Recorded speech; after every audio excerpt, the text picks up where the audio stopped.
I want to start with a simple truth. The way a person treats you is the loudest, most undeniable expression of how they see you. It's not about grand gestures or poetic words whispered in the quiet hours. It's about the small, everyday choices that either build you up or wear you down. And when someone doesn't value you, you don't have to go looking for the signs. They're right there in front of you. So let's talk about 4 behaviors of a man who doesn't see your worth. Not because we need more reasons to be disappointed, but because naming what hurts us is the first step in healing. We've all heard the words, "I love you," before. They come easily, sometimes too easily. They can be whispered in the quiet of the night, scribbled in a last-minute birthday card, or texted between meetings. And for a moment, those words can feel like everything. They can feel like security, like warmth, like home.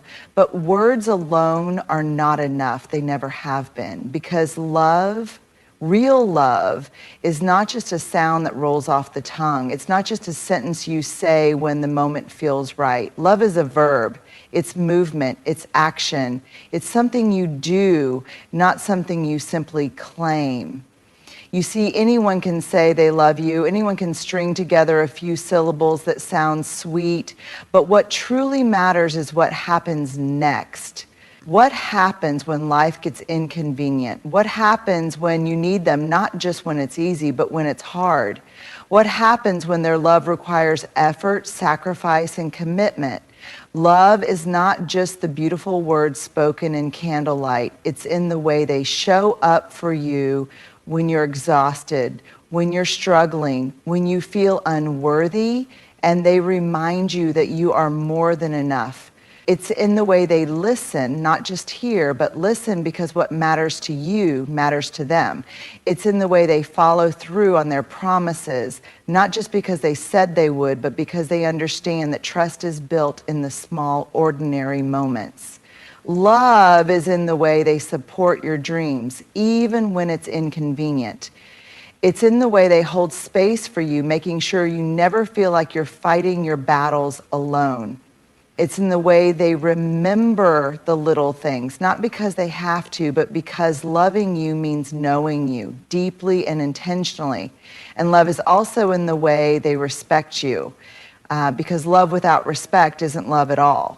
It's in the way they refuse to make you feel small, how they celebrate your victories, and how they never make you feel like a burden for having emotions, needs, or expectations. On the other hand, if someone tells you they love you but never follows through, if they make promises and break them, if they show up only when it's convenient, if they say all the right things but leave you feeling empty, then that isn't love, that's just performance.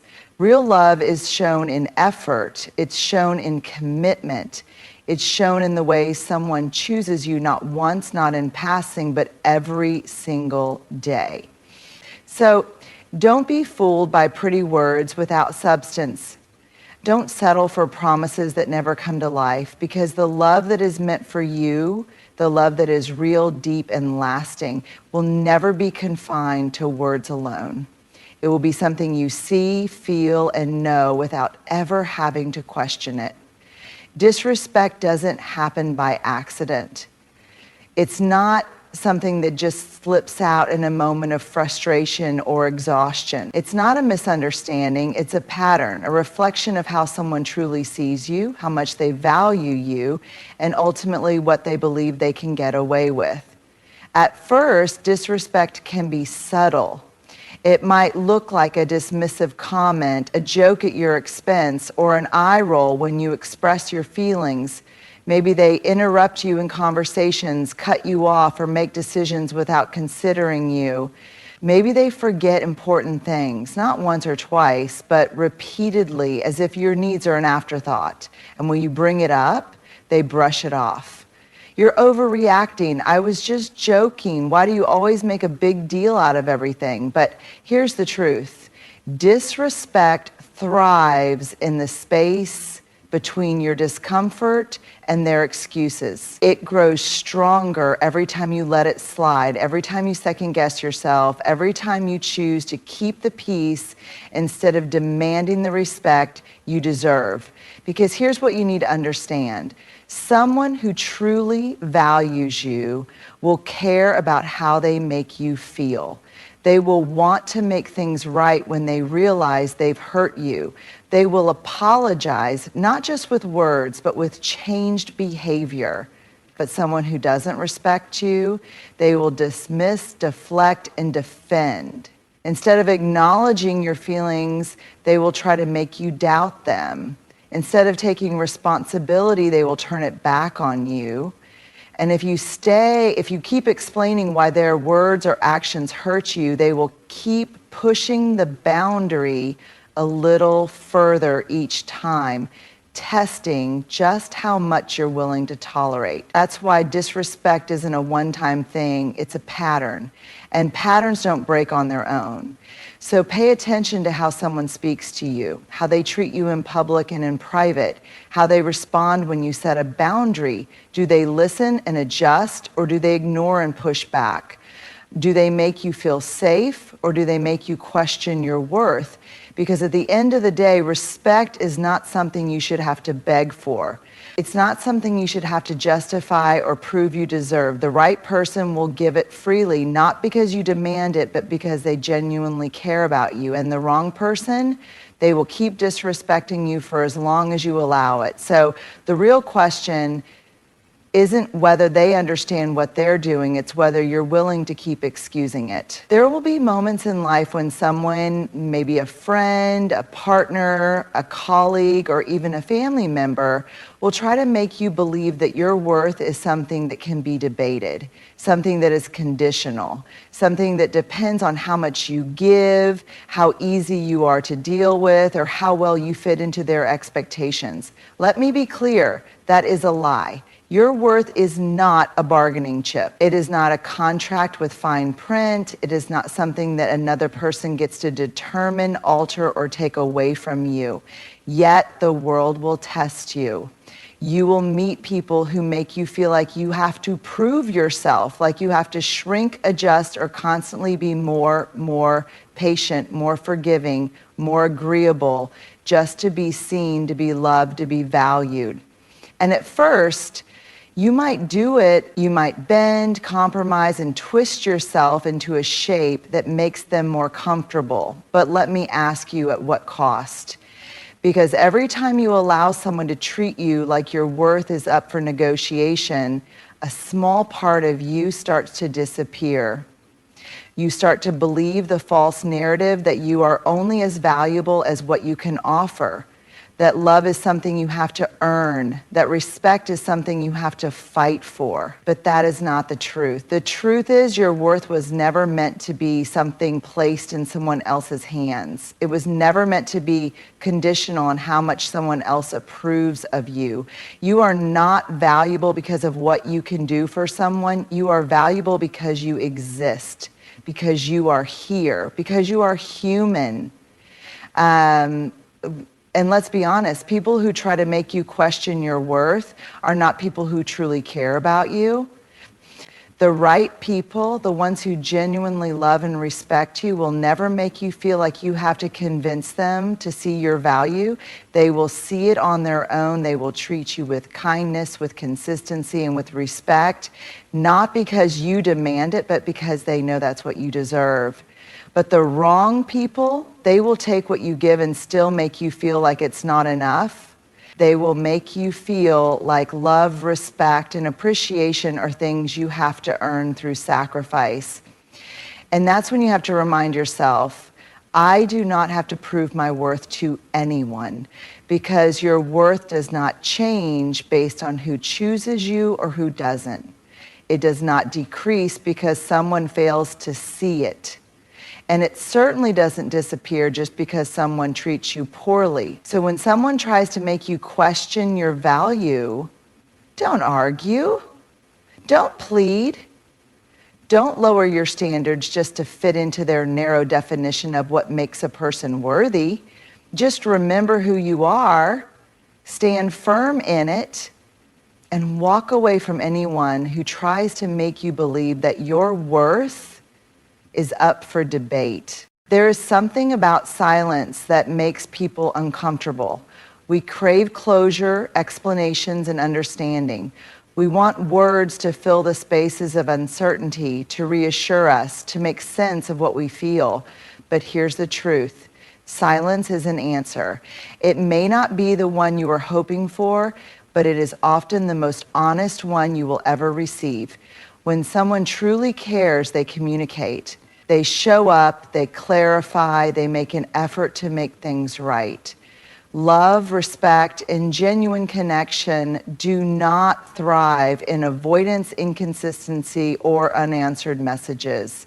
They grow in effort, in presence, in the willingness to have the hard conversations. But when someone consistently meets your feelings with silence, when they disappear, when things get difficult, when they refuse to address problems, when they leave you in a space of unanswered questions, what they are telling you is that your concerns, your emotions, and your presence are not a priority to them.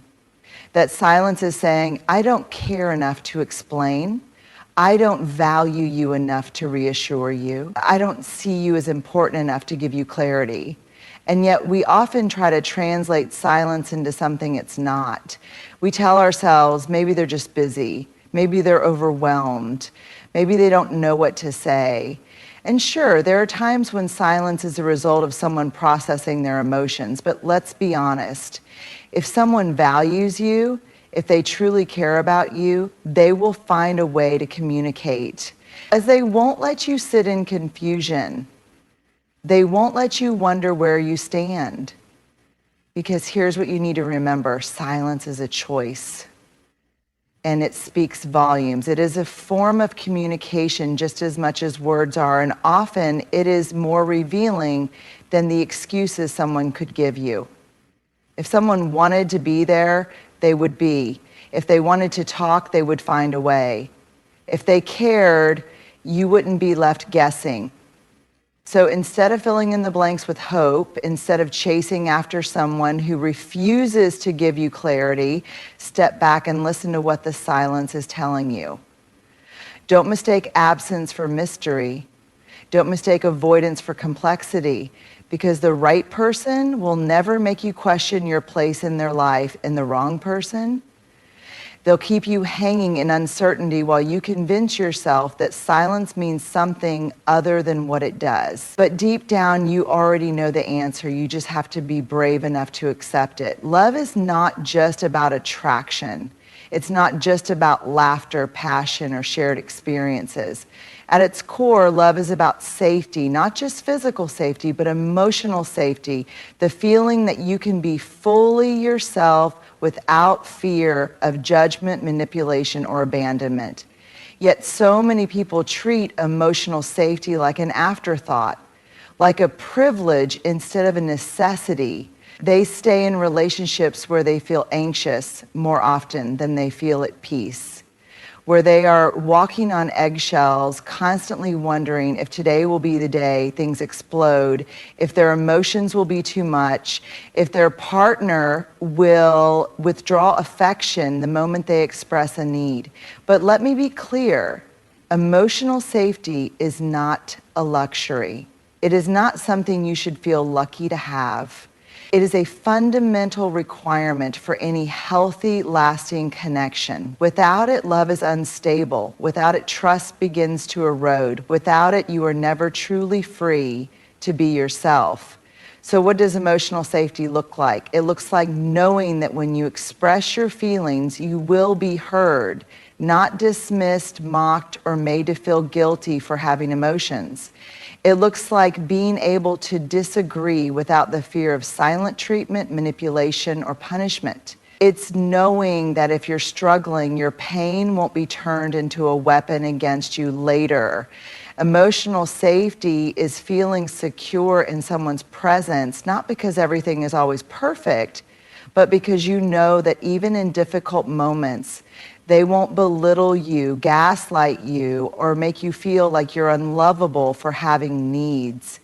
It's about being with someone who makes it safe to communicate, who listens to understand, not just to reply. On the other hand, emotional instability is when you never know where you stand, when you are constantly unsure of how your partner will react, when you feel anxious about bringing up your needs because you don't want to start a fight, when their love feels conditional present one day, withdrawn the next.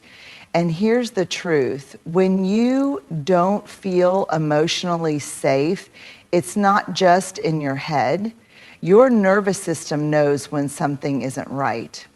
That feeling of tightness in your chest, that overthinking before you send a message, that hesitation before you share your honest thoughts, that's your body telling you that this environment isn't safe for you. Love should not make you feel like you're in survival mode. It should not leave you feeling drained, anxious, or constantly questioning your worth. The right person will make sure that even in the hardest moments, you feel secure. They will make it safe for you to be vulnerable, to express yourself, to exist without fear of rejection. So if you find yourself in a situation where you are constantly justifying why someone makes you feel small, unheard, or unworthy, I want you to ask yourself this: is this the kind of love I deserve? Because emotional safety is not a bonus in a relationship, it is the foundation. And without it, love is just a house built on sand, something that will crumble the moment a storm comes. Love is not supposed to be a guessing game. It is not meant to leave you lying awake at night, dissecting every interaction, wondering if you said too much, cared too much, or expected too much. Love, the right kind of love, does not leave you questioning your worth. But too often we find ourselves in situations where love feels like uncertainty, where one day we feel deeply cherished and the next we feel invisible, where we give and give, hoping that if we love someone hard enough, they will finally see our value, where we tolerate inconsistency, broken promises, or emotional distance because we believe that if we just hold on a little longer, things will change. And yet, real love, the kind that is steady, deep, and true, does not make you feel like you have to prove your worth. It does not make you earn affection, nor does it make you feel like you are always one step away from losing it. The right love makes you feel safe. It reinforces your value rather than making you question it. What does the right love look like? The right love is consistent. It does not run hot and cold, showering you with affection one day and pulling away the next. It does not make you feel like love is conditional, something you receive only when you are perfectly accommodating, perfectly agreeable, or perfectly small. The right love sees you fully, completely, even in the moments when you are struggling, insecure, or imperfect. It does not make you feel like you have to shrink yourself to be accepted. Instead, it holds space for you. It embraces your depth, your complexity, your emotions. The right love respects your boundaries. It does not guilt trip you for having standards or make you feel unreasonable for wanting to be treated with care. It does not twist your words or make you feel selfish for asking for reassurance. Instead, it honors your needs because your well-being matters. The right love communicates. It does not leave you hanging in confusion, waiting for clarity that never comes. It does not punish you with silence when you express your feelings. Instead, it makes the effort to listen, to understand, to meet you where you are. The right love makes you feel chosen, not just in the easy moments, but in the difficult ones too. It does not make you feel replaceable or like an afterthought. It reminds you over and over that you are valuable, not because of what you offer or what you do, but simply because of who you are. What the wrong love feels like, if you are constantly questioning where you stand, if you feel like you are always trying to earn love, if you feel like you are walking on eggshells, hoping not to say or do the wrong thing, that is not love. That is insecurity, confusion, and emotional instability disguised as connection. The wrong love makes you feel small. It makes you doubt yourself, makes you wonder if you are too much, too sensitive, too needy. It keeps you waiting, waiting for them to call, waiting for them to care, waiting for them to finally see what they have in front of them. But let me tell you something. Love is not meant to leave you waiting, because the right love will never make you feel like you have to chase it.